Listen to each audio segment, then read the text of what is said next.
Bueno, Cano, comienzas. comenzamos. Buenos días a todos y a todas.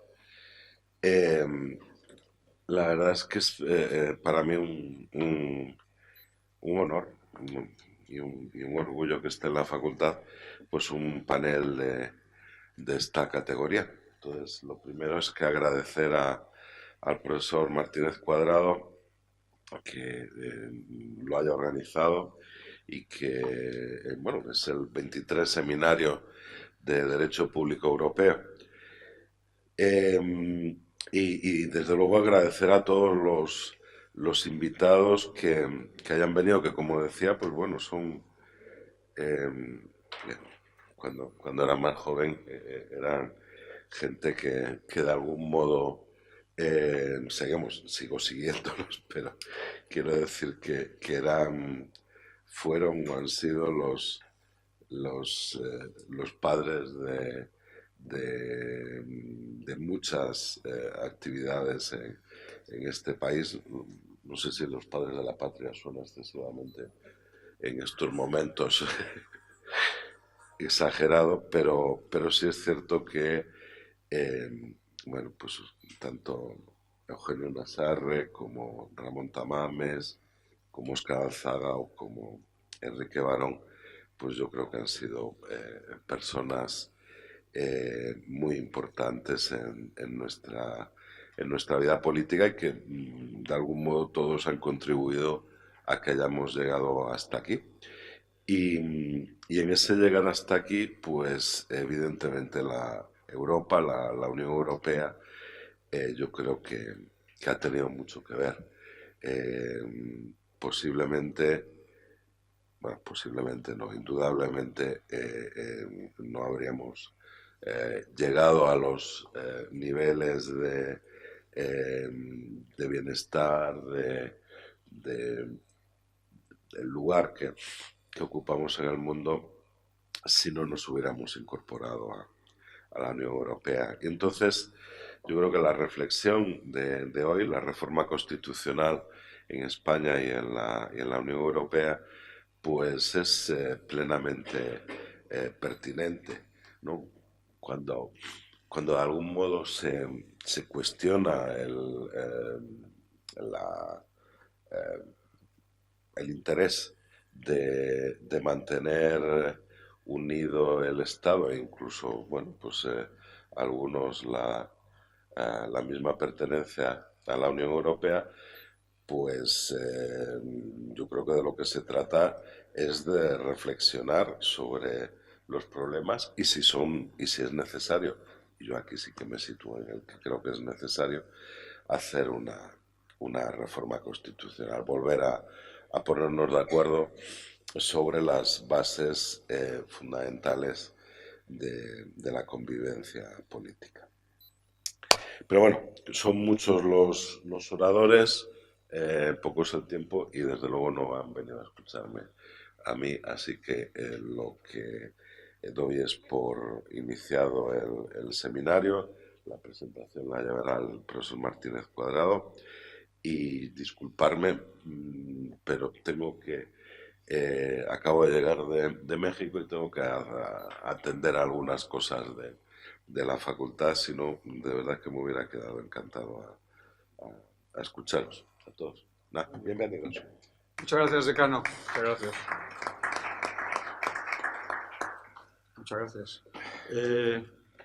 Comenzamos durante todo este curso un tema que ya venimos trabajando años anteriores con el Consejo Federal Español del Movimiento Europeo, que es la reforma constitucional en España y la reforma de los tratados en la Unión Europea, que van en paralelo.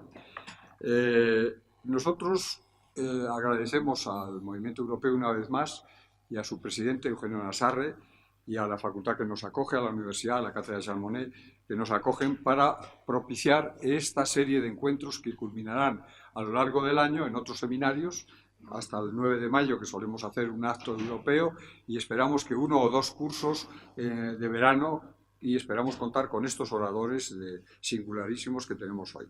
Así que agradecimiento a todas estas instituciones y a los oradores que tenemos, que tienen un currículum vitae tan extraordinario que no hace falta que yo me detenga en ellos.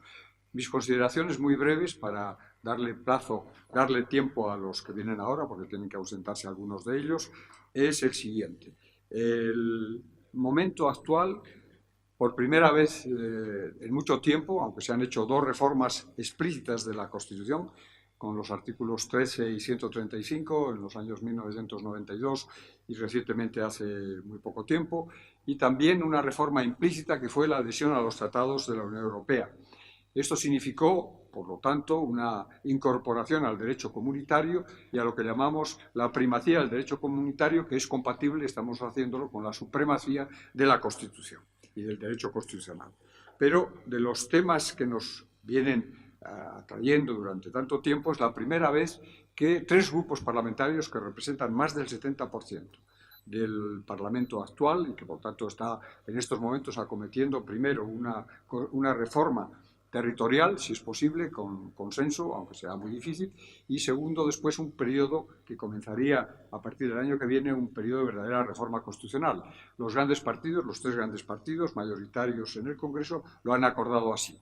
Hay dudas de si se llegará a grandes cambios o si por el contrario serán mini reformas que están en el espíritu de la Constitución, aunque nuestra Constitución es una Constitución, como sabemos en el título 10, los constituyentes quisieron un sistema muy cerrado de reforma constitucional, a diferencia de las grandes constituciones europeas, como por ejemplo la alemana o la francesa, que han tenido y suelen tener un sistema de reforma constitucional mucho más abierto.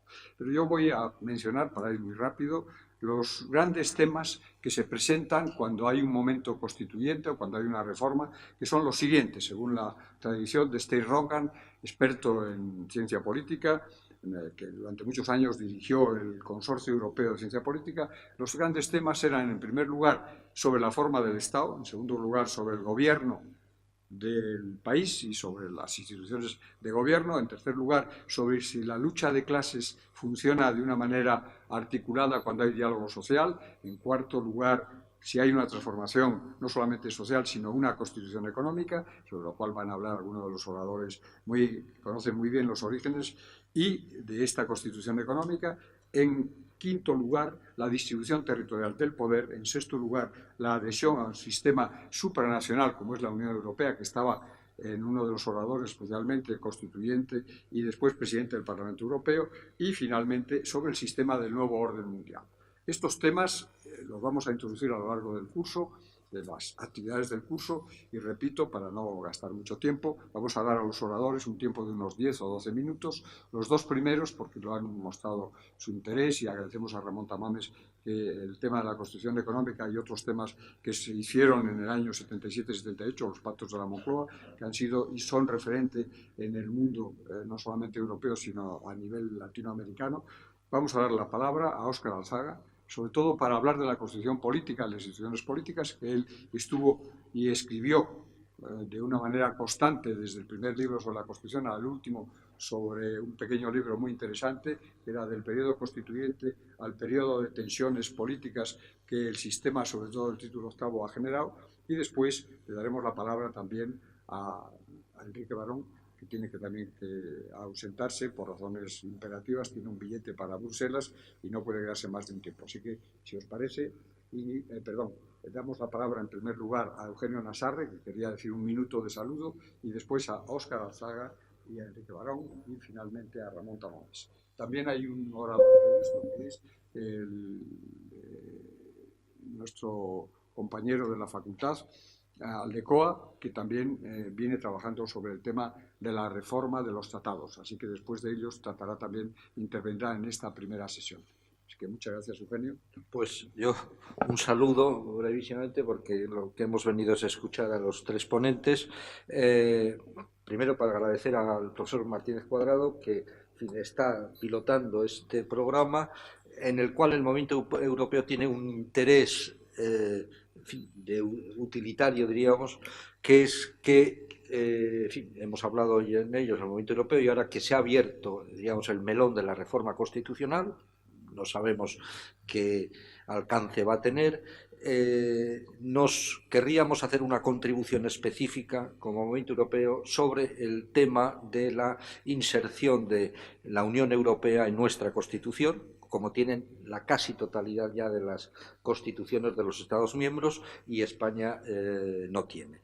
Por lo tanto, de aquí y que en sucesivas reuniones nos gustaría tener un documento elaborado por todos los ilustres especialistas en la materia que podamos presentar en su día en el debate público sobre la reforma de la Constitución. Me parece que es un tema importante, positivo, con capacidad de suscitar un consenso.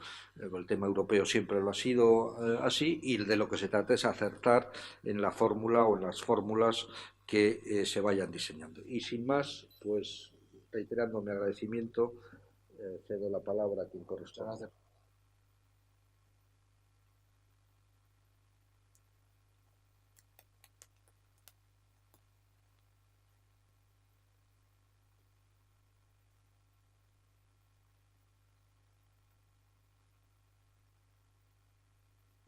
Perdón.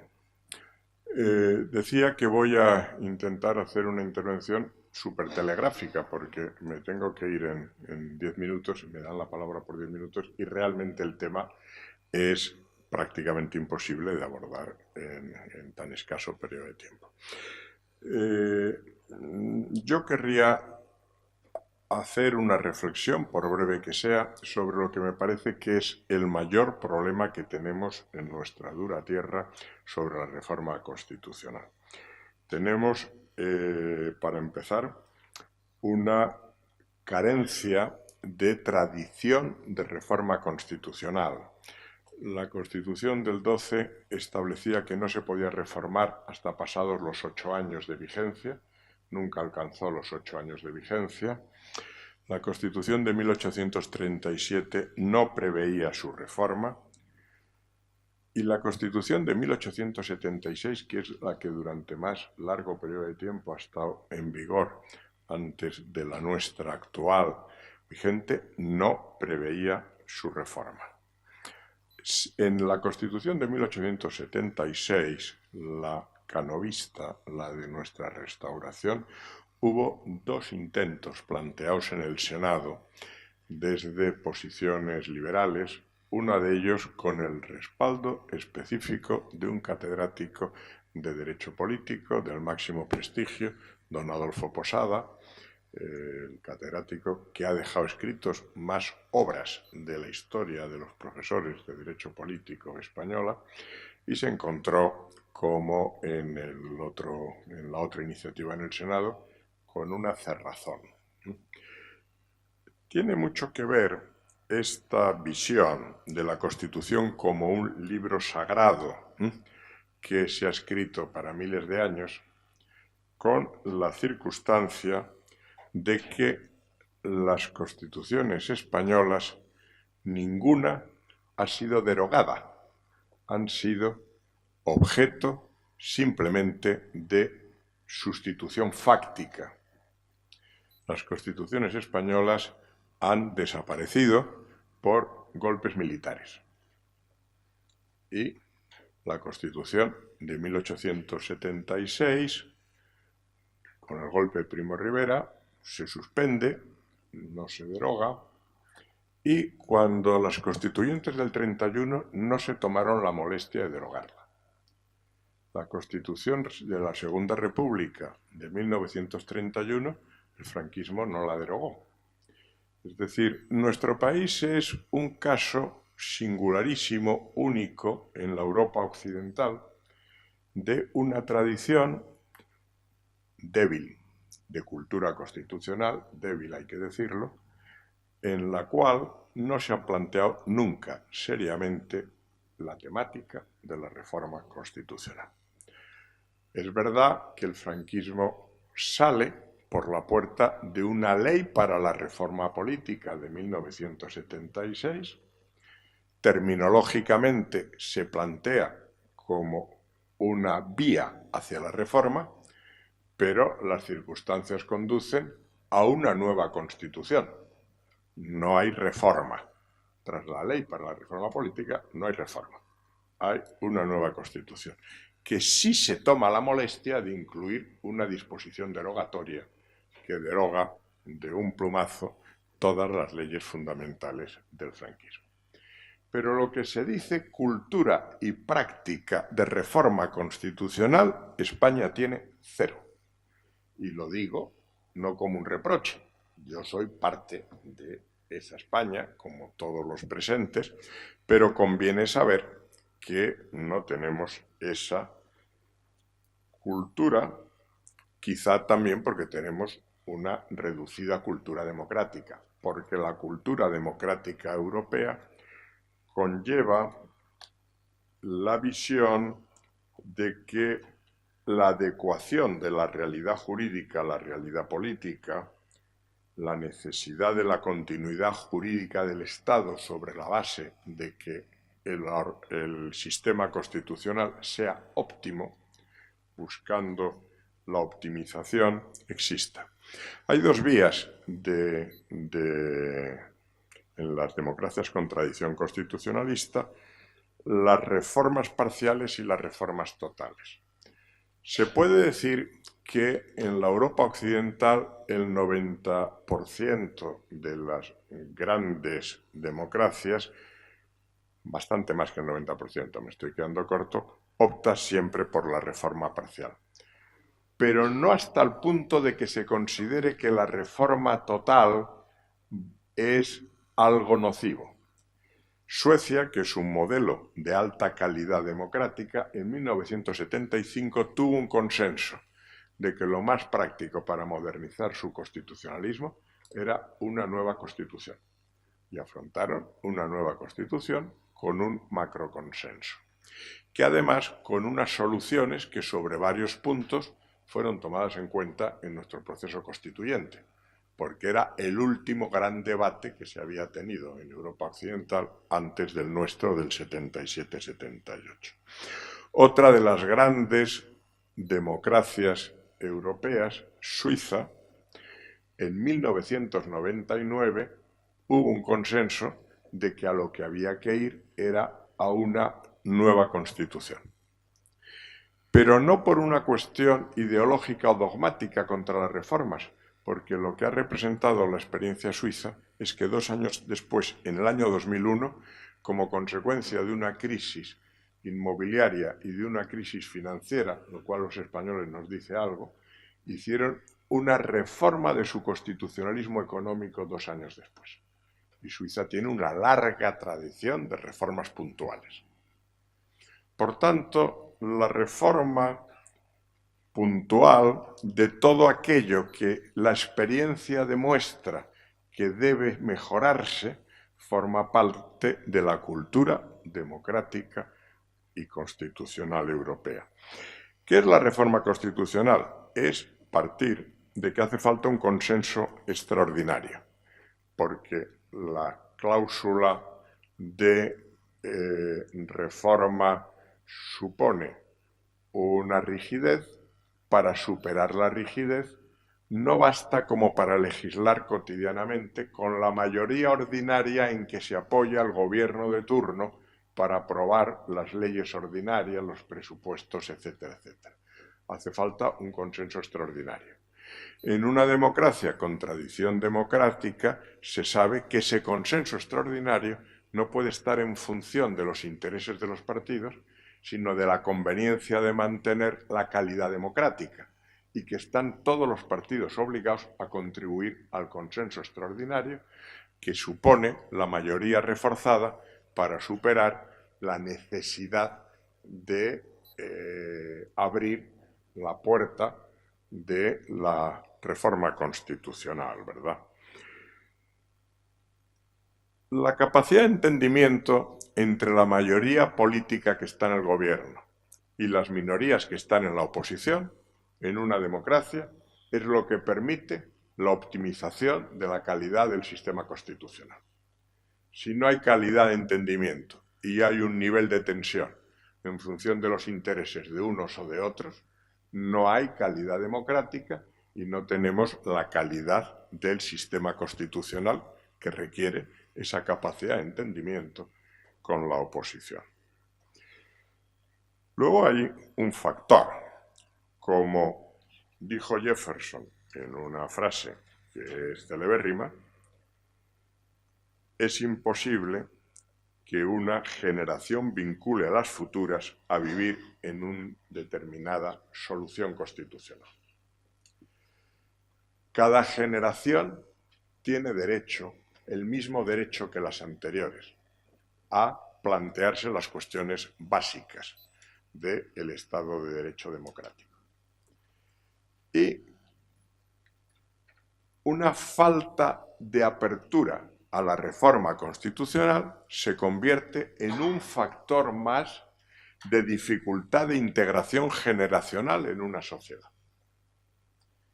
Mientras que una aptitud de la clase política a debatir la reforma constitucional a fondo, siempre que sea necesario, es un factor de integración generacional, porque ya la reforma, que es reforma constitucional, se hace por los jóvenes, que se pueden, los representantes de los jóvenes, han pasado unos años, que se pueden plantear, optimizar las soluciones planteadas años atrás.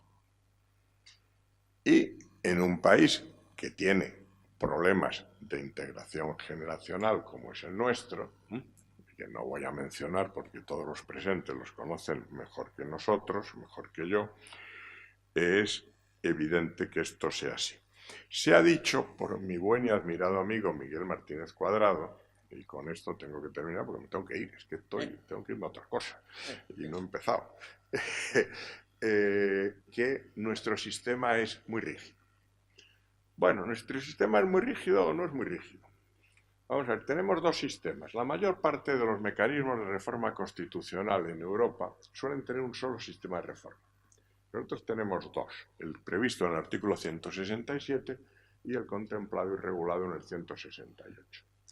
El de 167 requiere una mayoría de 2/3 en la Cámara Baja y una mayoría en principio de 2/3 en la Cámara Alta, pero si eso no conduce a que prospere la propuesta del Congreso, entonces se crea una comisión mixta, etcétera, y al final, con la mayoría de la Cámara Baja y la mayoría simple de la Cámara Alta, se hace la reforma.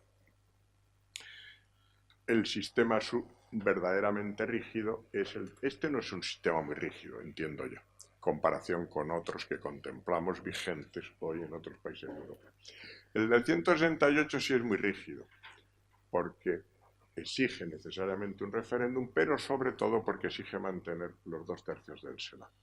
Y es muy rígido porque el Senado tiene una composición por el sistema de 3 senadores para la primera mayoría en las elecciones generales y 1 para la segunda mayoría, etcétera, que le da a un partido, y en este momento le da al partido que está en el gobierno la mayoría absoluta, ¿verdad? Eso es lo que algunos llaman el cerrojo, etcétera. No tengo tiempo ahora para entrar en esto.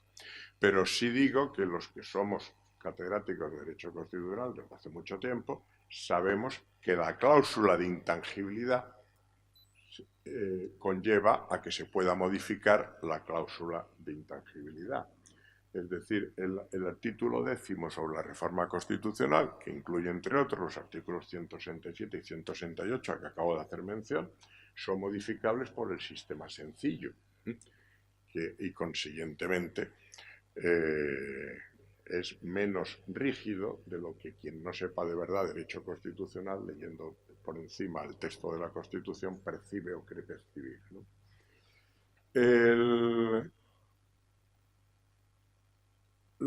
Yo termino, tenía muchas cosas aquí, pero yo termino diciendo que el debate sobre la no conveniencia de reformar la Constitución que tuvieron nuestros bisabuelos durante el periodo de la Restauración, la clase política española debería leérselo. Se lleva por delante la Constitución de 1876 en unas municipales. Primero es el desprestigio de la dinámica política caciquil, luego es el desprestigio de la corrupción que lleva a la dinámica política caciquil, luego es el desprestigio de la clase política en su conjunto, etcétera, etcétera, y luego unas municipales se llevan por delante la Constitución. No es posible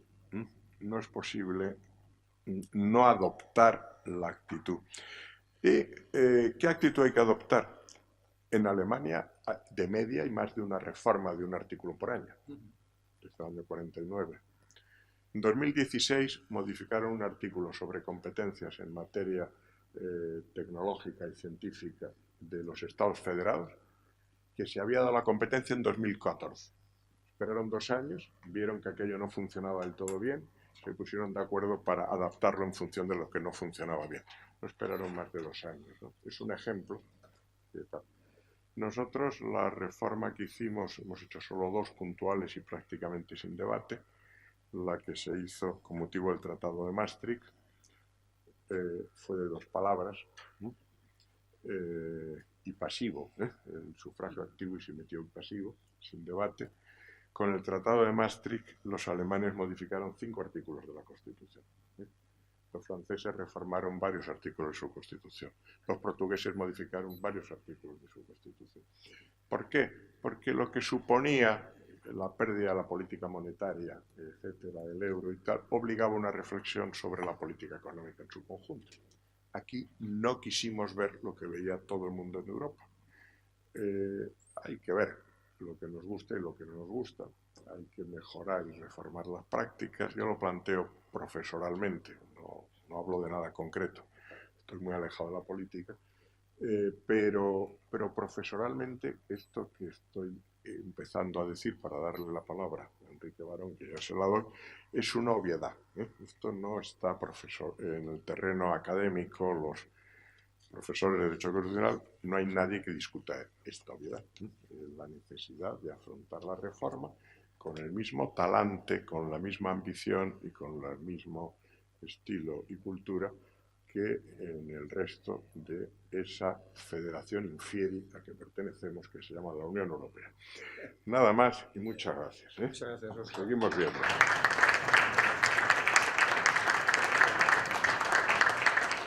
Antes de que se marche Óscar, gracias por ahorrarme parte del trabajo.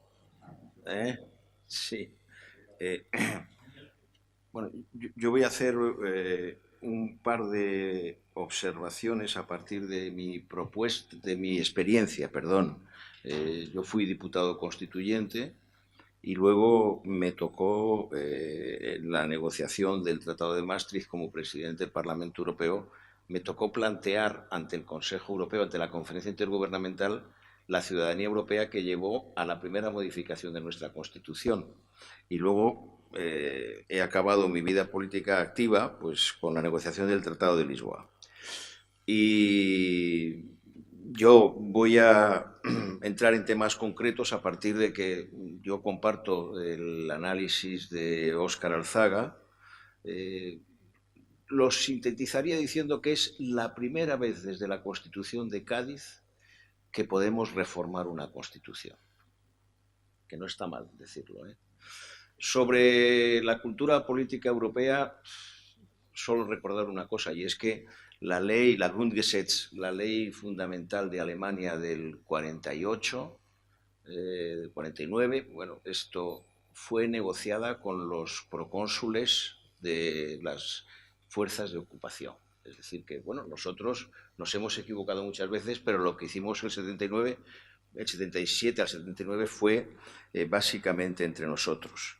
Y ahí sí hay de algunas tradiciones que conviene recordar, porque se habla siempre de la Constitución de Estados Unidos o de la de Suiza. Bueno, la de México está celebrando su primer centenario. La Constitución del 17, con 990 y tantas enmiendas y modificaciones. Lo digo porque, bueno, valoramos muy poco también las experiencias de la familia, ¿no? Siempre nos fijamos en el norte.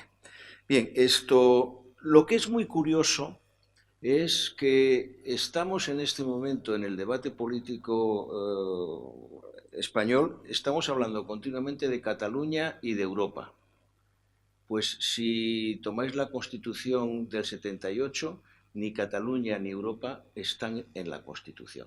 Bueno, parece que eso pues tiene sentido. Y yo, como creo que quien ha desbrozado más y mejor el camino para la reforma constitucional ha sido el Consejo de Estado, se pueden añadir más cosas, pero yo desde luego, habiendo negociado el Tratado de Maastricht o habiendo dirigido la posición del Parlamento, yo soy partidario de las listas cortas.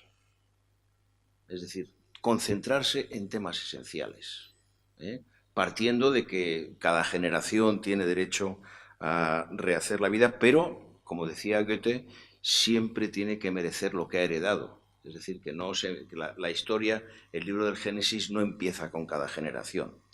Bien, entonces, concretamente, yo creo que la propuesta del Consejo de Estado de añadir en el artículo 2 de la Constitución el nombre de todas las comunidades autónomas no es que sea razonable, es básica. ¿Por qué no estaban las comunidades autónomas en el artículo 2 de la Constitución? Pues porque no existían. Es decir, nosotros hicimos una apuesta de futuro retomando lo que había diseñado básicamente los constituyentes de 1931 y bueno, lo que pasa es que pudimos convertirlo en realidad porque, claro, el proceso del 31, que era un proceso generalizable, pues el golpe de Estado y la guerra civil se lo llevaron por delante. Entonces, bueno, ahora que somos una nación por voluntad, que es lo que dice la Constitución, y que hay nacionalidades y regiones, yo creo que hay que poner en esa lista, como dice el Consejo de Estado, poner todas las comunidades autónomas. Si os tomáis la molestia de mirar, por ejemplo, la Grundgesetz alemana, pues lo primero que dice es quiénes son los que forman parte de Alemania. Y ahora añadieron los 5 Länder del Este después de la reunificación. Los tratados europeos empiezan siempre con la definición de lo que también se llama en el mundo germánico los señores de los tratados, que son pues la reina del Reino Unido. Hay bastantes, antes había empate entre monarquías y repúblicas, ahora ya hay más repúblicas, bueno, y esos son los señores de los tratados. En pie de igualdad, Alemania Federal con 85 millones y Luxemburgo o Malta con 300.000. Malta era una colonia británica hace medio siglo. Bueno, pues yo lo digo porque, claro, aquí estamos siempre pensando en cómo somos de diferentes entre nosotros. Bien, a mí me parece que ese es un elemento básico. Y luego creo que de cara también a nuestro debate llamado territorial, que no creo que sea solo territorial, es un debate entre pueblos que tienen una larga historia, porque no se trata solo de definir territorios. Creo que hay 2 aspectos muy importantes que están en el Tratado de la Unión Europea y que deberíamos de incluir porque es que están implícitamente en nuestra Constitución, que son los principios de subsidiariedad y de proporcionalidad, y que básicamente ilustran o vertebran todo el proceso político de lo que es un Estado autonómico con vocación de Estado federal. Bien, esta es la primera observación que quería hacer y que creo que sería muy oportuno el incluirlo en la reforma, como también, y me alegro mucho de que el Senado haya empezado a existir de una manera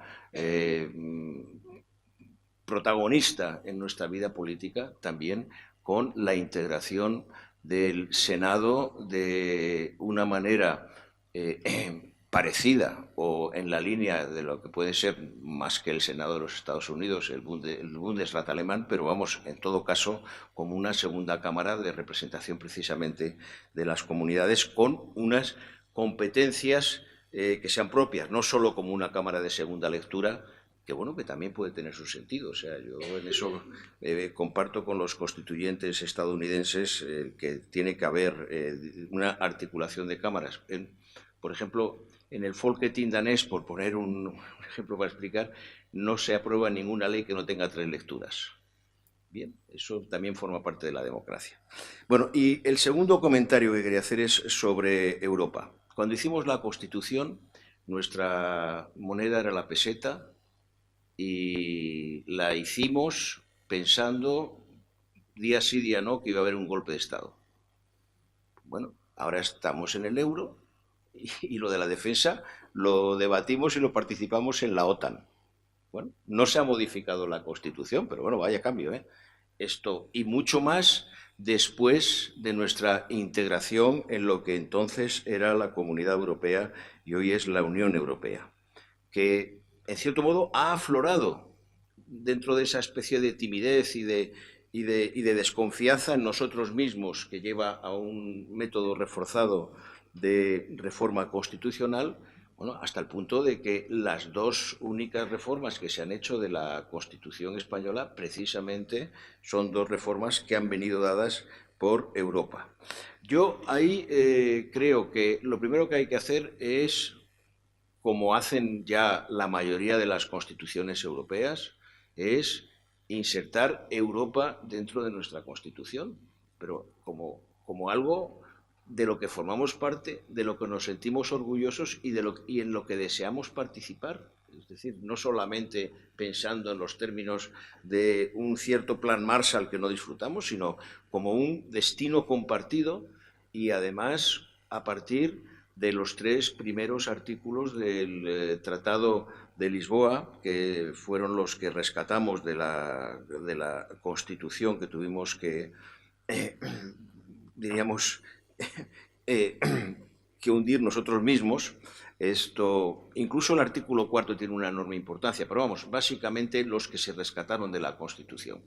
Bien, esto, en ese sentido, principios, valores y objetivos, pues la verdad es que cuando nuestros líderes, los líderes de las 3 instituciones europeas y especialmente la entonces canciller alemana, la señora Merkel, cuando se eligió al presidente Trump, pues la primera felicitación o la primera aproximación fue decir precisamente que queríamos seguir compartiendo el destino con Estados Unidos sobre la base de esos valores, que es, la señora Merkel recitó literalmente el artículo 2 del Tratado de Lisboa sobre los valores, es decir, además que es muy claro, es decir, no solamente la democracia, el respeto a las minorías, sino la lucha contra la discriminación por razón de género, por razón de religión o por razón de etnia. Bueno, pues eso es uno de nuestros elementos definidores y que, bueno, supone una enmienda total en relación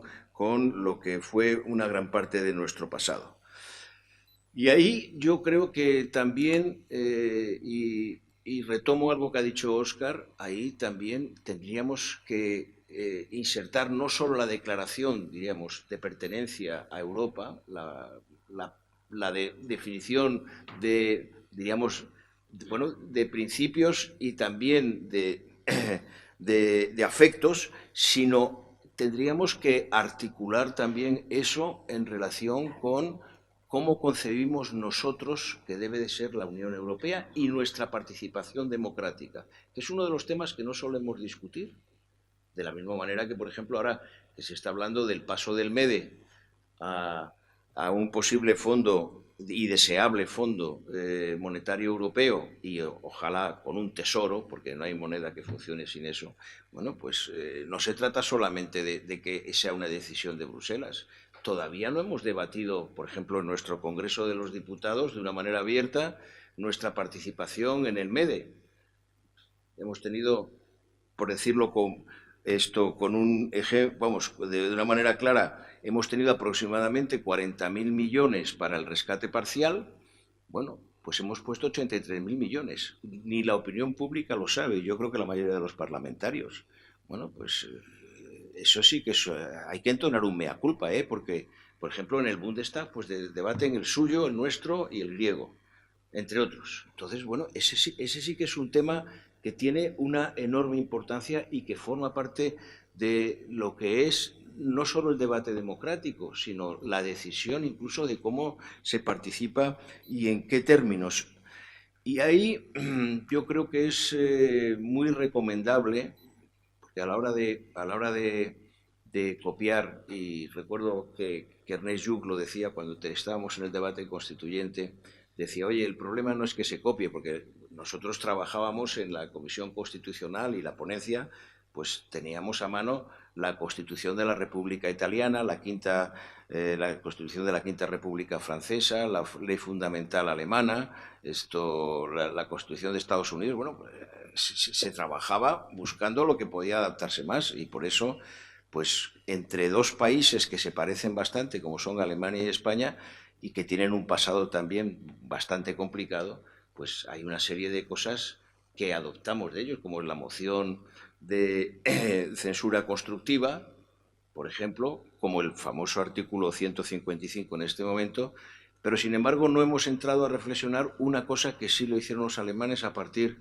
de la jurisprudencia del Tribunal Constitucional alemán, que es la jurisprudencia Solange, es decir, que lo que quiere decir esa jurisprudencia es que mientras las condiciones sean estas, y entonces, es decir, hay una disposición que incluso está recogida, por ejemplo, en este artículo que comento, que es el artículo 23, reformado después del Tratado de Maastricht, de la Ley Fundamental, y que habla de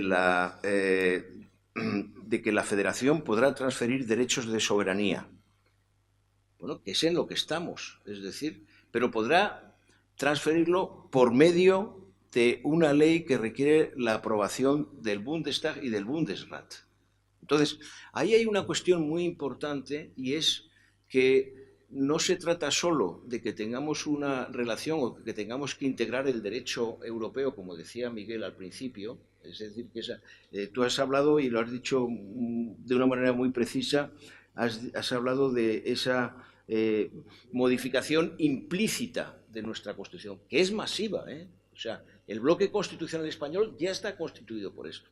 Bueno, pues parece que estamos siempre con nuestros problemas domésticos, pero que este tipo de cosas que forman parte de la Constitución, es decir, en qué medida cuando se transfieren derechos de soberanía, eso tiene que decidirlo el Parlamento y tiene que controlarlo el Parlamento, ese es un debate que todavía tenemos, que diríamos, que desarrollar. Y me parece que eso forma parte también de la necesaria reforma. Yo me he estudiado y me he leído con mucha atención, y me parece que es un documento que está muy bien, el de los profesores de Derecho Constitucional que se ha publicado. Lo que me ha asombrado es que no hay una palabra sobre Europa. Hombre, pues pueden hacer una adenda, ¿no? Esto yo creo que sería bastante conveniente, porque es un tema que es que atraviesa desde el principio hasta el fin. Y para no hablar solo de los temas económicos, y con ello voy a concluir esto, por ejemplo, en la Carta de Derechos Fundamentales de la Unión Europea, que fue el objeto de la primera convención, porque la Constitución, el Tratado Constitucional fue el objeto de la segunda, que conseguimos, después de un esfuerzo ímprobo, y sobre todo con la oposición sistemática del Reino Unido, que estaba muy a favor de que hubiera el debate, pero que no fuera vinculante y no se pudiera recurrir ante los tribunales, pues, por ejemplo, la Carta de Derechos Fundamentales de la Unión Europea ha añadido una serie de derechos que no están en nuestra Constitución, que era de las más modernas, pero que hemos aprobado en referéndum, es decir, que forma parte de nuestro bloque constitucional. Por ejemplo, el derecho a que el cuerpo humano no se convierta en una mercancía,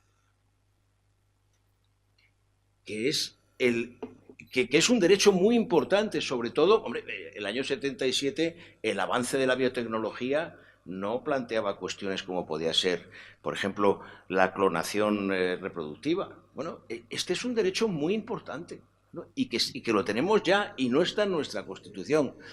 El derecho a la protección de datos, otro de los temas que, con la incorporación masiva de lo que son las TIC y de Internet, bueno, pues ha cambiado la realidad del mundo. Y eso no está en nuestra Constitución, pero lo tenemos ya en nuestro derecho, ¿eh? Incluso hay uno que ese es un poco más irónico, y es el derecho a la buena administración, pero ese ya yo creo que requiere bastante trabajo jurisprudencial. Bueno, pues yo creo que es muy importante que reflexionemos esto, ya no solo como españoles, sino como europeos, convencidos de que nuestro destino es un destino compartido. Por lo tanto, yo soy...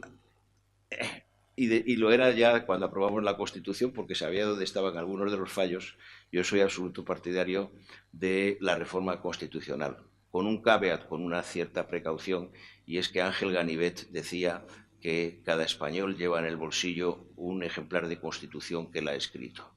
Entonces, precisamente el valor de las constituciones es que tienen que ser debatidas, negociadas y escritas por gente que piensa de manera muy diferente. Y esa es la clave que yo creo que llevó a un éxito histórico a la Constitución del 78, y espero que los que se están empezando a sentar y a trabajar, que también sean capaces de seguir con ese espíritu y de continuar, bueno, yo creo, con el trabajo que hemos hecho enmendando nuestra historia. Gracias.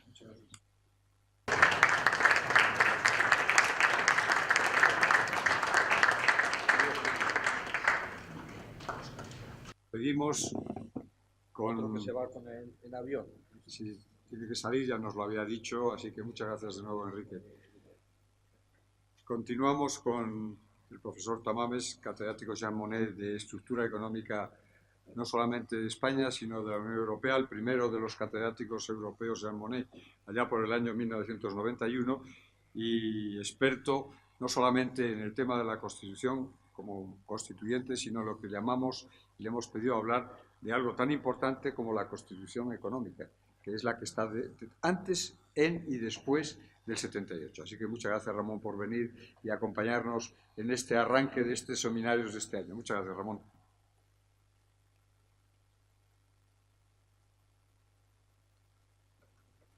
Y aunque estaba previsto que yo interviniera el segundo, me ha venido muy bien porque he escuchado a Enrique Baró, que además tenía que irse, yo no me tengo que ir, me voy a quedar a comer. Y estoy más tranquilo, no tengo prisas. Tampoco se asusten, no voy a ocupar más del tiempo que me han dado, que son 12 minutos, etc. Desde luego en la Constitución no puede estar todo. No se puede hablar de la Constitución de temas de detalle. Habrá una referencia al Acuerdo de París de 2015 del medio ambiente, puede haberla en el artículo 47, pero no especificar detalles concretos. También la Constitución de 1812, aunque nos guste mucho, pues aquella idea de los españoles deben ser justos y benéficos, pues ahí no se puede decir, porque es una aspiración paternalista, en cierto modo, ¿no? Cada uno es como es, ¿no? Y luego tampoco aquello de el gobierno busca la felicidad del pueblo. Cuando Danton, un poco antes, había dicho aquello de que el gobierno es el enemigo del pueblo, el enemigo número uno del pueblo. Y a veces parece que efectivamente el gobierno es el enemigo del pueblo. Se escuchan tales cosas. Por ejemplo, en esto ahora de la descarbonización, el gobierno poniéndose en contra del cierre de centrales de carbón, que es lo primero que tenemos que hacer. Porque no puede ser que las empresas tomen decisiones por sí mismas. Oiga, ¿vivimos en un mundo de empresa libre o hay que esperar a que usted diga lo que se puede hacer con las centrales de carbón que están condenadas a muerte hace ya 30 años? Bueno, cosas así. Y luego, pues a mí lo que más me gusta de la Constitución de Cádiz es que somos los españoles de los dos hemisferios. Y yo cuando viajo por Iberoamérica empiezo, queridos compatriotas, somos ciudadanos del mismo país, españoles de los dos hemisferios, y seguís siendo. En cierto modo tienen, no digo privilegios, tampoco es tan privilegio, ¿no? Pero tienen posibilidades especiales de acceder a la ciudadanía española, etcétera, etcétera. Lo que ha dicho Óscar, de que no separar la Constitución de las sucesivas generaciones, está muy bien. A mí, yo no me lo había planteado tan directamente. Sabéis que en 1787, cuando se hace la Constitución de Estados Unidos, hubo propuestas para que tuviera una limitación y se habló de los 19 años, que es un poco lo que dura una generación, son 33 según algunas convenciones, sería media generación. Bueno, pero optaron por el sistema de enmiendas y hoy tienen 7 artículos, muy largos, eso sí, con secciones y tal, y 27 enmiendas, ¿no? A mí el régimen de enmiendas me parece bien si efectivamente se suceden de una manera normal, de no esperar al día del juicio final para hacerlo todo, ¿no? Que tenemos un problema, lo resolvemos.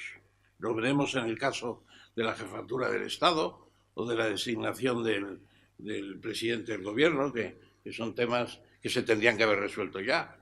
O al desarrollar la ley orgánica del artículo 155 célebre, se podrían haber hecho propuestas ya para que en la Constitución estuviera más explícito, etc. La reforma constitucional es muy difícil y es muy difícil porque reunir un consenso del 66% para determinados artículos de derechos humanos y políticos, etcétera, pues es complicado. Otros, en cambio, se pueden resolver como se hizo, lo citó el profesor Martínez Cuadrado, me parece, el tema municipal, elecciones municipales y artículo 135 sobre la unión bancaria que nos afecta a todos, la unión fiscal. Es un sistema de disciplina comunitaria europea que se introdujo, en mi opinión, con gran acierto. En definitiva, estos temas se pueden plantear en un seminario de más larga duración, claro. El año pasado tuvimos en la UIMP, en Santander, en el Palacio de la Magdalena, un seminario en el que estuvo Óscar Alzaga, estuvo Santiago Muñoz Machado y hubo otros constitucionalistas y administrativistas, y estudiamos la reforma de la Constitución. Y yo luego hice una especie de dictamen con algunas ideas que se habían expuesto allí. Ese dictamen es mío solamente, no se puede atribuir a nadie, yo lo escribí libremente, sin consultar, aunque luego lo envié y no tuve muchas respuestas, esa es la verdad. Y propuse modificaciones concretas, modificaciones a debatir porque merecen un debate, porque son más complicadas, y modificaciones que no deben hacerse. En las modificaciones concretas, yo coincido con que estamos en la Unión Europea y es necesario ponerlo en algún lugar de la Constitución. El artículo 2, pues posible. Al fin y al cabo, toda la legislación europea prevalece sobre la española. En segundo lugar, el artículo 30, también se ha citado por Enrique Baró. El artículo 30, pues cuando se habla de la defensa, indudablemente hay que referirse a los sistemas de defensa en que estamos ahora colectivos. Yo preferiría que fuera solamente la Unión Europea, que está muy atrasada en sus mecanismos de defensa común. Ahí está la OTAN. Yo creo que aquello se aprobó con un referéndum que muchos dicen que fue un pucherazo electrónico a última hora. Algunos de los más destacados,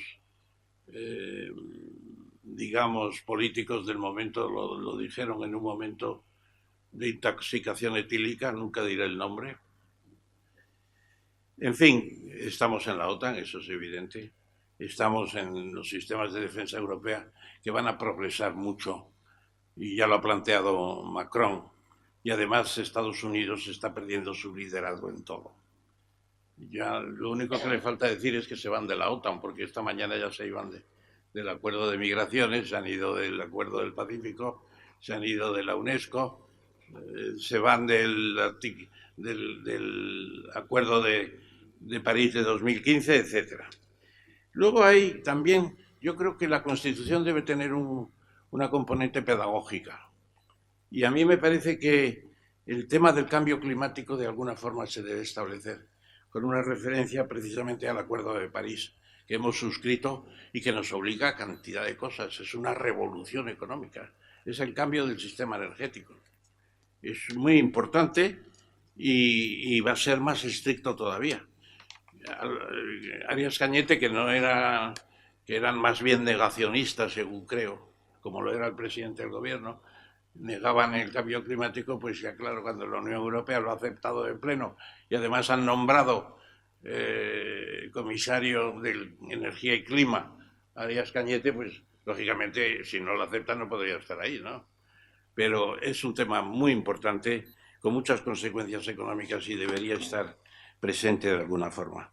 También entre las concretas que ya se debían haber resuelto está la sucesión en la jefatura del Estado.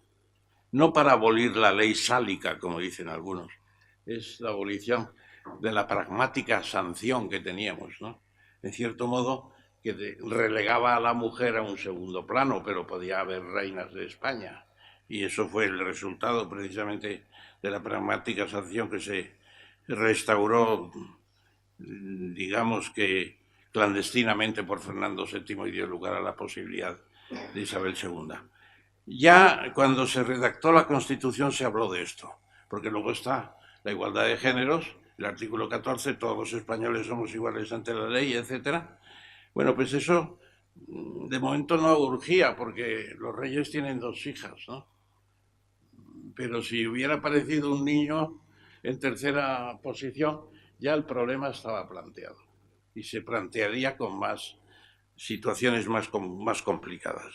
Yo creo que eso está claro y la línea es sin preferencias de género y está muy sencillo en su enumeración. Como también el nombramiento del jefe de gobierno, artículo 99. No podemos incurrir otra vez en el espectáculo que hemos tenido durante un año de estar sin jefe de gobierno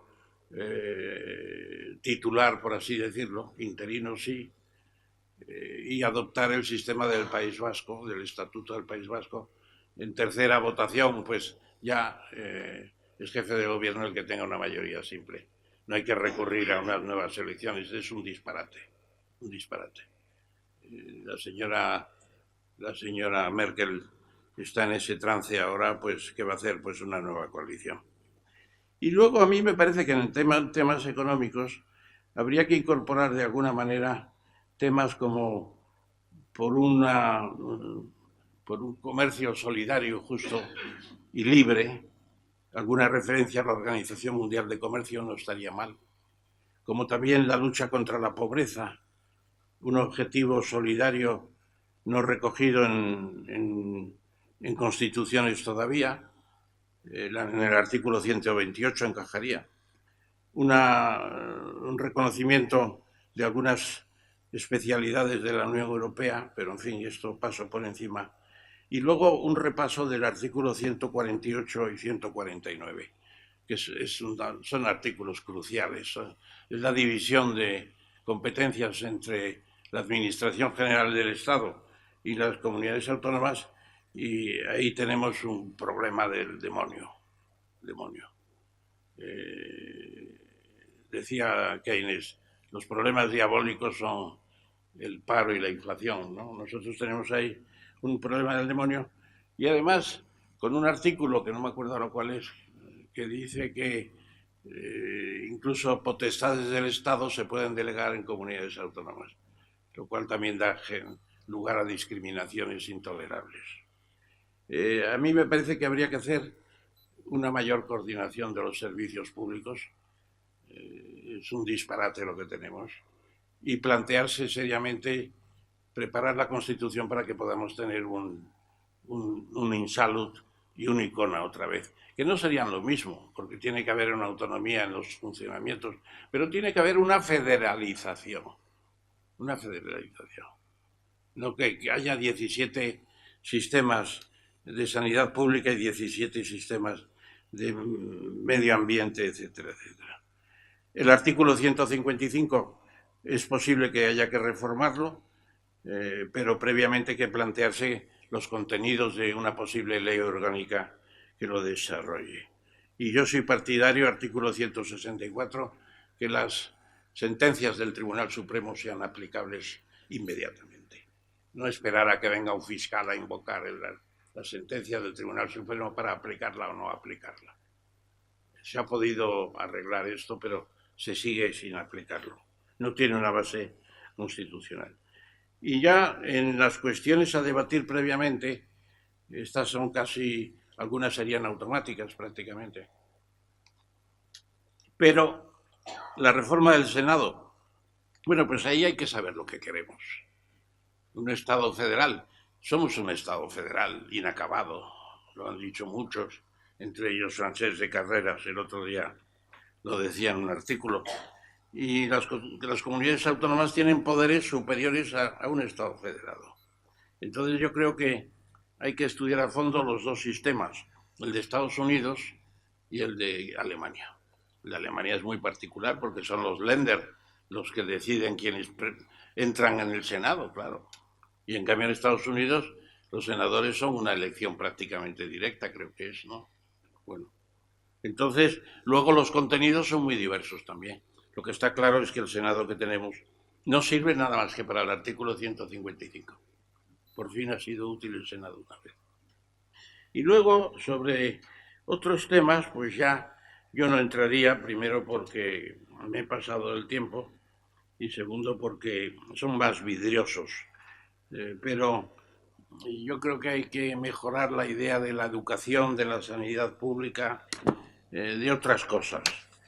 Y todo eso, plantearse también si finalmente debemos recuperar un artículo de la Constitución de 1931 por el cual España renunciaba a la guerra. Que luego se confirmó, tenía como base el acuerdo Briand-Kellogg de 1928, que por cierto fue la base para los procesos de Nuremberg, porque Alemania, Italia, Japón, o sea, Nuremberg y después, habían firmado el Briand-Kellogg y no se habían retirado y sin embargo habían ido a la guerra. Bueno, y ya artículos, enmiendas que no deben negociarse en ningún caso, en mi opinión, es el llamado derecho de autodeterminación o derecho a decidir. Ya se discutió en el debate del 78, estuvo la enmienda de Letamendia, me parece que era, Francisco Letamendia. Yo estaba presente en aquel momento e incluso los vascos votaron en contra de la autodeterminación porque acababan de conseguir los fueros, la disposición constitucional garantizando los fueros, que es casi soberanía fiscal. Y los 13 catalanes que había, me parece, 3 votaron a favor, Heribert Barrera el primero, otros 2. Uno se marchó de la sala para no votar, que era Roca, lo ha dicho él, lo ha recordado él, y los otros 8 votaron abstención. O sea que ya se discutió, ¿no? Si usted quiere cambiarlo, vaya al sistema de reforma donde no va a tener ninguna posibilidad, tal como están los artículos 167 a 169. Como también se discutió el tema del pacto fiscal, no se llegó a discutir, pero se ha constatado que hubo una oferta de Suárez, de Adolfo Suárez, a los catalanes, que además Roca representaba a los vascos, porque los vascos no tenían un representante en la ponencia. Y Roca vino a decir que aquello era una antigualla que no servía para nada y que no querían pacto fiscal. Lo reconoció Jordi Pujol en un artículo que publicó y ha desaparecido de todas partes ese artículo. Incluso yo lo estuve buscando y él se debió enterar que estaba buscando el artículo y me llamó. Y me dijo, si lo encuentras, mándame una copia, por favor. Es una cosa un poco rocambolesca y absurda, ¿no? Pero bueno, entonces, en definitiva, yo creo que estamos en una situación en que la crisis constitucional no exige una reforma inmediata. Además, la reforma es muy difícil. En eso tiene toda la razón Rajoy. Va a ser muy difícil. El consenso se puede alcanzar en algunos casos con el 50%, pero en el 66% ahí va a ser prácticamente imposible en mucho tiempo, que yo creo. Entonces, la reforma de la Constitución, pues sí, en los artículos casi automáticos que he dicho, es lógico que se haga. Pero en otros va a resultar más difícil y que nadie piense que la federalización benéfica para todos va a surgir y se va a poner en la Constitución, porque luego está el hecho del funcionamiento per se, etcétera, etcétera. Así que muchas gracias por la atención y esto es lo que quería decir.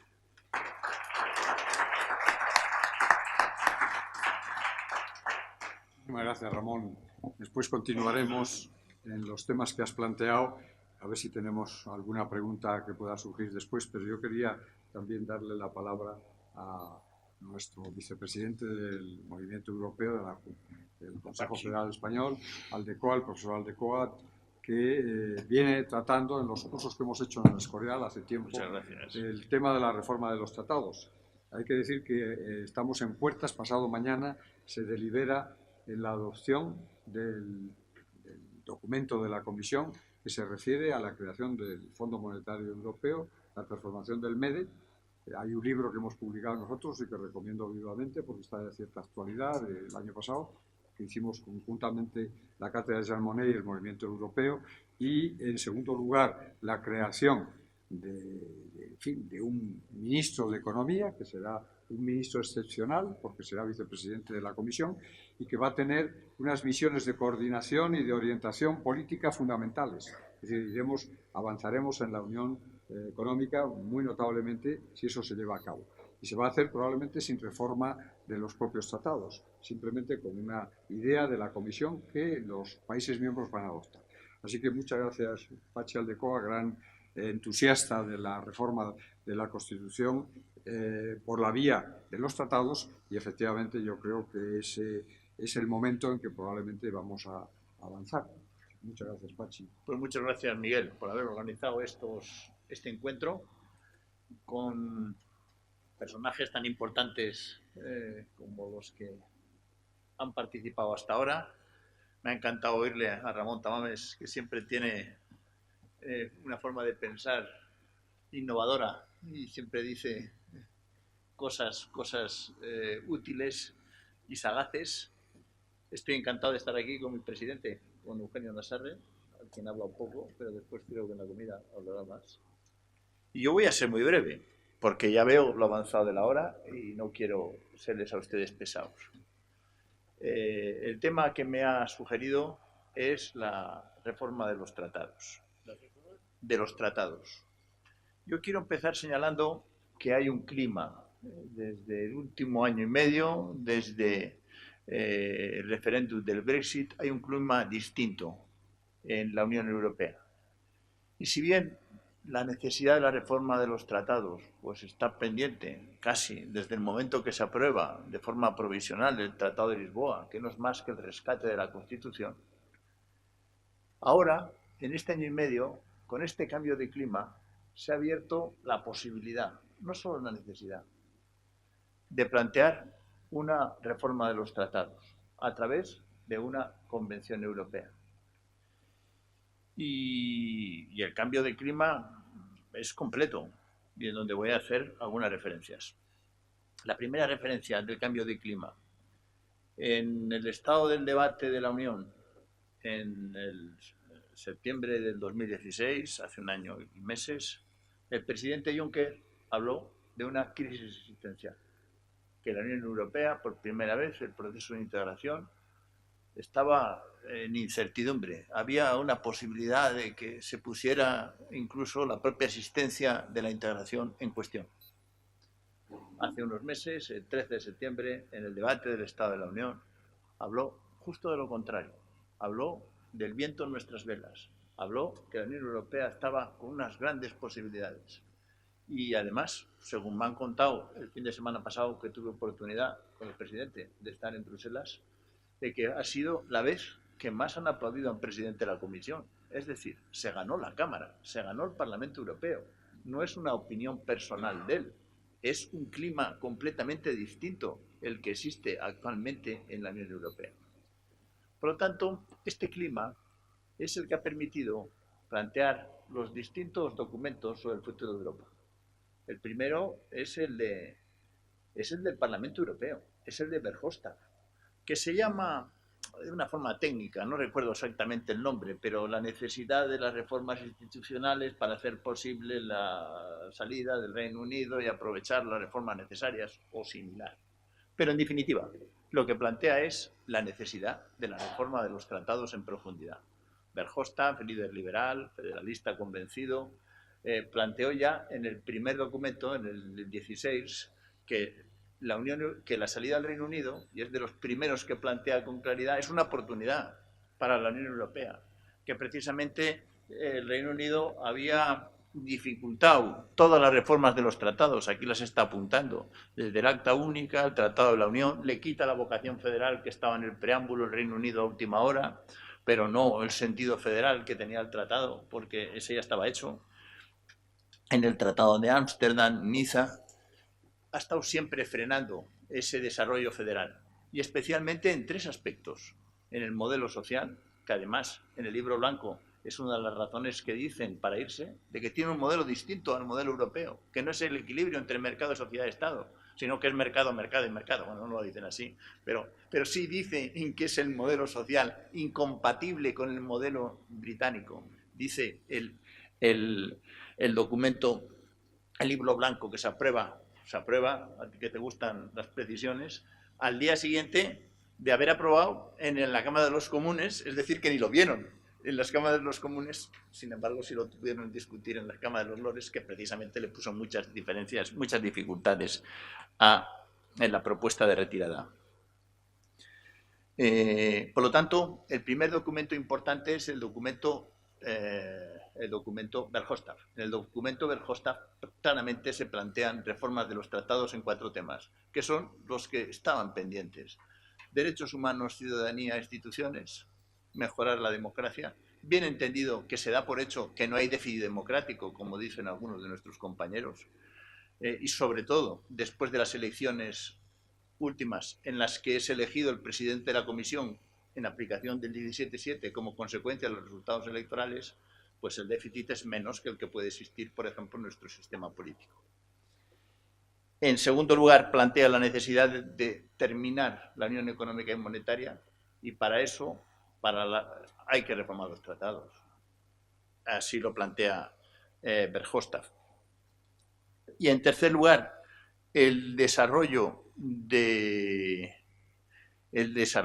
modelo social, que desde luego, para que alcance el contenido y en el sentido de la cumbre de Gothenburg, donde salen un montón de derechos sociales que debiera de incorporarse al modelo europeo, no cabe la menor duda que con los tratados actuales no cabe. Y en cuarto lugar, la mejora de la política exterior y la defensa. Hay que decir que, sorprendentemente, la defensa está funcionando sin necesidad de reformar los tratados, que el 41.6 y el 41.7 son bases jurídicas suficientes para poner en marcha la defensa, que, por cierto, se está poniendo en nuestros días.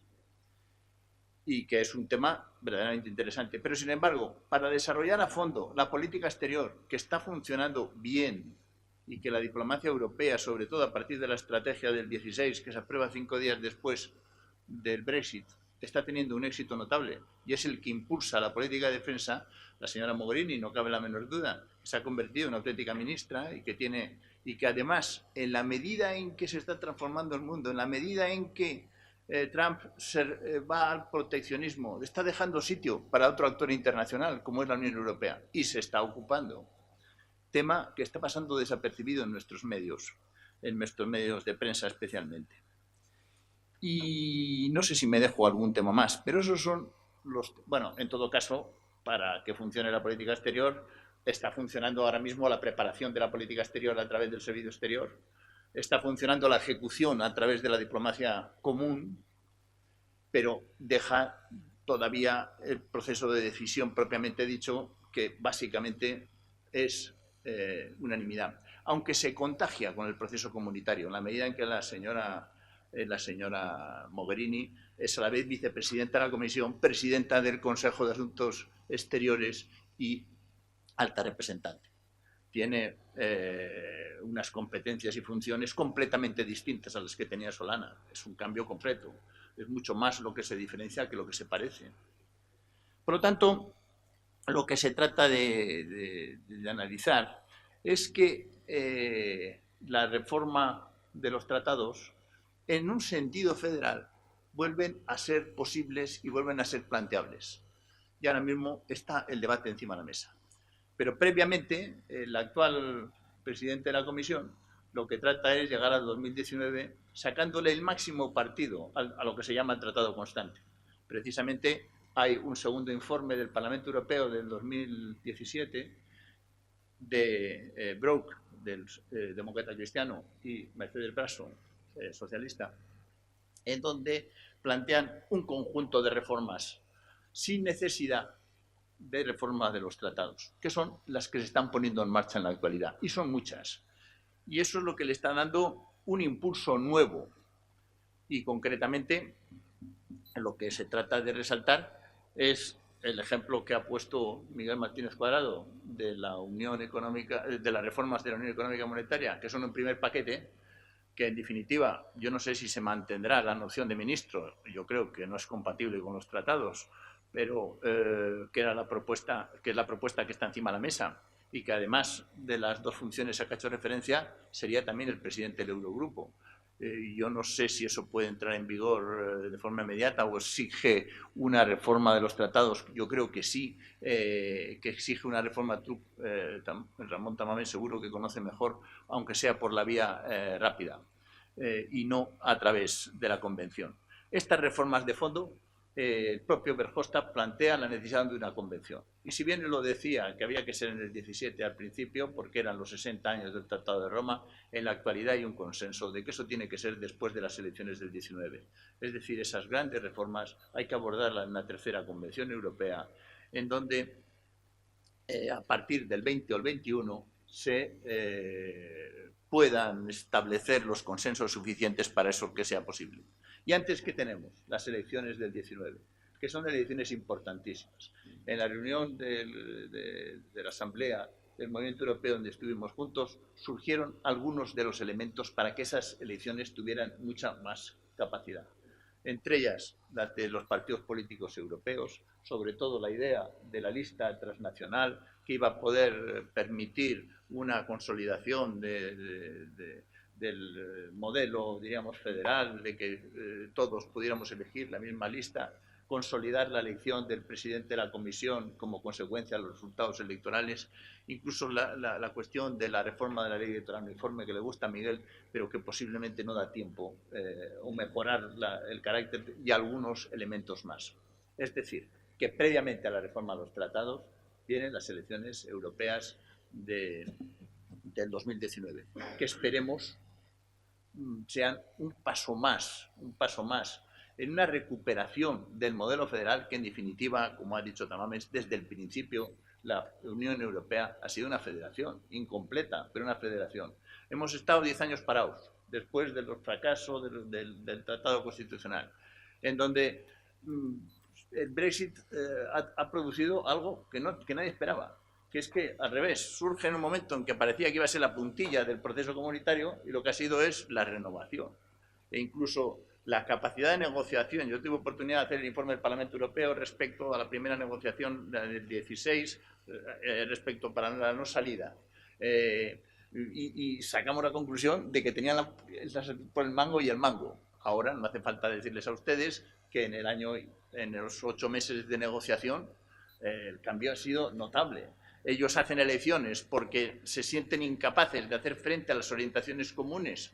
Es decir, se ha producido una cohesión entre los Estados miembros, entre las instituciones, con la ciudadanía, que ha subido el 5% en la aceptación del proceso comunitario. Ellos hacen frente a la contestación. El 29 la señora May presenta la retirada, el 30 ya le contesta el presidente Tusk, y en una primera aproximación. Después, en términos durísimos, de que ustedes, si se van, tienen que pagar 60.000 millones, tienen que dejar la libre circulación y tienen que resolver el tema de Irlanda. Y ella, la contestación es ni hablar. Nosotros no tratamos ese tema hasta que toque. Antes iniciamos las negociaciones. Además, vamos a hacerlas país a país, etcétera, etcétera, etcétera. Y para hacer frente a eso, convoca las elecciones el 5 de junio, que, como saben ustedes, pierde 7 escaños y deja de tener la mayoría, con lo cual su capacidad de negociación posterior ha sido nula. Y mejor ejemplo de la capacidad de negociación, de decir que no iba a negociar el tema económico hasta que empezara la negociación de verdad. Hasta las últimas noticias que tenemos de la semana pasada, que no quieren decir la cifra, pero ya saben ustedes que empezaron diciendo que aportaban 2.000 millones y nada más, y ahora están en más de 50.000, pues el cambio es notable en un periodo de 6 meses. Y lo que da idea, ¿qué es? Y con esto termino. que todos unidos y en una lógica federal, la Unión Europea sigue teniendo mucha fuerza. Y en relación al tema del Reino Unido, le ha dado la vuelta a la situación. De ser un grave problema existencial, se ha convertido en una oportunidad para seguir avanzando en el modelo federal, de los que estamos aquí hemos venido trabajando durante muchos años. Muchas gracias, Pachi. Bien, el profesor Tamames tiene el derecho a preguntar. Yo y luego, decir... quizás, perdona, Ramón, podría haber alguna pregunta urgente que se puede hacer tanto al profesor Tamames como a Aldecoa. Pero dado que hemos superado la hora y media prevista para el seminario, quiero decir que aquellos que no puedan hacer una pregunta oral, queremos recibir, sobre todo de los estudiantes y de algunos de los invitados a este seminario, preguntas por escrito, que transmitiríamos a los oradores que han intervenido, porque no quiero que nadie se quede con ganas de formular alguna pregunta. En todo caso, estoy de acuerdo con Pachi, que en las elecciones del 19, hay aquí algunos profesores que después vamos a seguir hablando con ellos, consideramos y consideran las fuerzas políticas europeas como ya esenciales y superiores en muchos casos a las elecciones nacionales, dado el interés global y el interés general de la Unión Europea que allí se tiene, que allí se va a deliberar. Ramón, tienes la palabra. No, a mí me ha gustado mucho lo que ha dicho Pachi, porque el profesor Aldecoa, porque lo veníamos diciendo muchos ya. Esto del Reino Unido ya lo vio De Gaulle con mucha claridad. Ustedes son el caballo de Troya. Entonces Inglaterra era el caballo de Troya de los Estados Unidos y después se convirtió en el perro del hortelano, que ni come ni deja comer.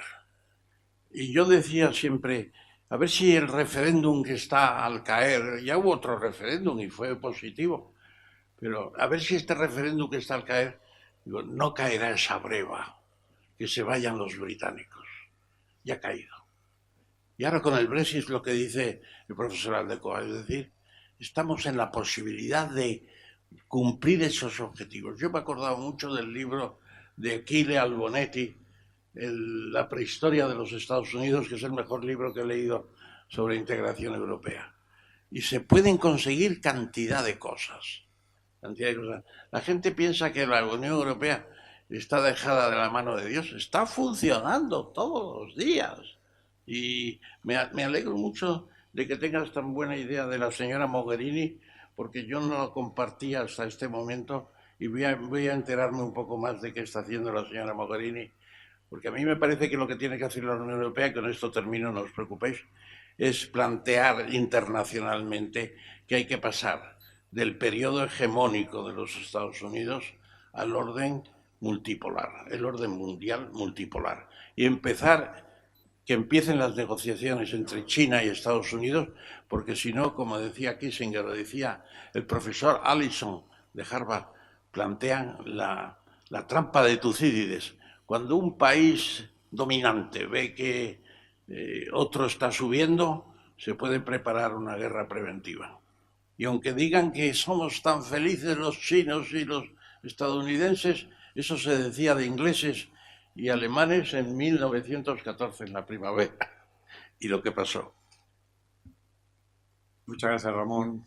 ¿Quiere alguien hacer alguna pregunta al profesor Serra?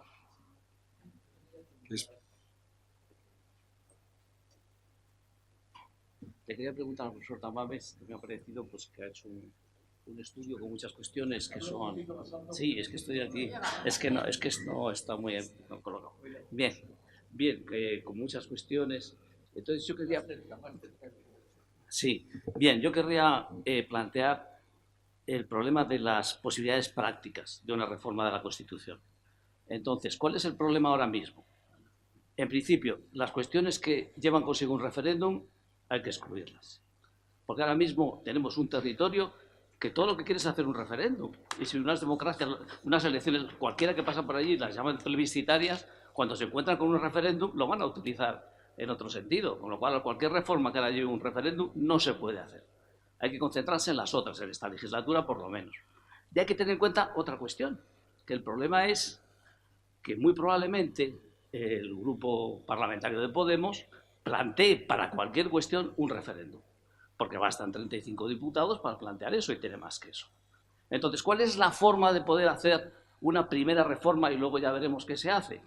Pues yo creo que la única vía es hacer una, digamos, mini reforma en la que a Podemos se le dé algo que haga que no plantee ese referéndum, que tiene que ver, pues, evidentemente, en relación con ciertos derechos sociales, que se amplíen y evite eso. Lo que, desde luego, yo creo que no se puede plantear en ningún caso es lo más racional, que es la sucesión, el cambiar el orden en la sucesión. Porque eso, ¿por qué no se ha hecho hasta ahora? Por la posibilidad de que hubiera un referéndum sobre la monarquía, que se pusiera en cuestión. Entonces, obviamente, eso no se puede ahora mismo someter. Entonces, yo creo que, ¿en qué forma considera el profesor Tamames si no sería mejor concentrarnos, digamos, en la reforma posible? Porque mientras esté esta legislatura, yo creo que un referéndum está excluido, porque podría consecuencias insospechadas. Si gana los opuestos a la reforma en Cataluña, pues hay un problema mucho más grande que el que tenemos ahora. Con lo cual habría que buscar la vía de que no hubiera ese referéndum. La llave la tiene Podemos, curiosamente.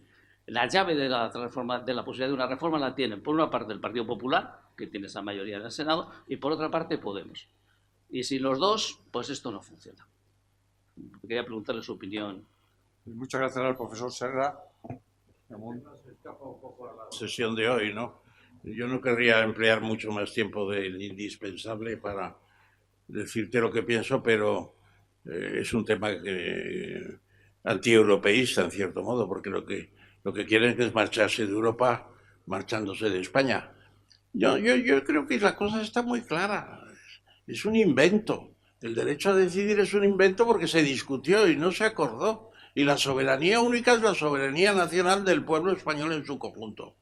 Y si se quiere cambiar eso, está el título 10 de la Constitución, que se intente cambiar, pero no va a ser posible porque no. La mayoría, la inmensa mayoría, con un solo distrito electoral, porque es un referéndum, va a ser que no hay caso, que no hay independencia en ningún caso.